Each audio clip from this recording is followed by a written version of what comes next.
Let's talk about the glorious gap between what I thought dropshipping would be and the beautiful disaster it actually was. If you're about to start, consider this your reality check with jokes. Expectation: I'd work 4 hours a week from a beach, sipping something with an umbrella in it, watching money roll in. Reality: I worked 40 hours a week from my kitchen, sipping cold coffee I forgot about 3 hours ago, watching a zero sales dashboard with the intensity of a hawk. The beach remains a rumor. Expectation: I'd find a winning product instantly because I have great taste. Reality: my great taste led me to products that exactly zero other humans wanted. I had to actually research what real people search for using JajaSEO, JajaSEO. Because, trust me, it's cool is not a business plan.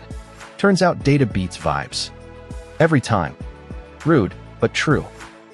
300 free credits. Expectation: my store would look like a sleek Apple-style masterpiece.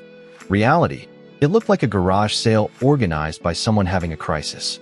The product photos were the suppliers, blurry, and shared with 500 other stores. I fixed the visuals with JajaSoft Image Prompt, prompts. JajaSoft. Net. So my store finally looked like a brand instead of a cry for help. Expectation: sales would be passive. I'd sleep, money would appear.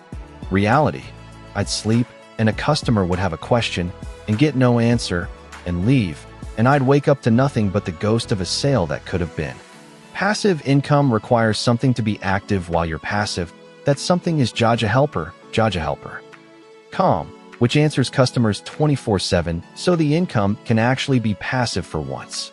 Expectation: ads would make me rich. Reality: ads made Facebook rich, and me confused. I burned my budget before my store even converted, which is the financial equivalent of building a bonfire out of your own wallet. Free traffic through content turned out to be the actual move. Now the reality nobody warns you about. It's a real business, and real businesses reward the unglamorous stuff. The dropshippers who make it aren't the ones with the best hustle energy. They're the ones who quietly do research, answer customers, look professional, and don't quit when the beach doesn't materialize in week 2. The expectation is a lifestyle. The reality is a business. And weirdly, the business is better. It just doesn't fit on a motivational poster. So adjust your expectations, keep your sense of humor, do the boring stuff well, and you might actually get to that beach eventually. Just not in week 2. Bring your own umbrella drink.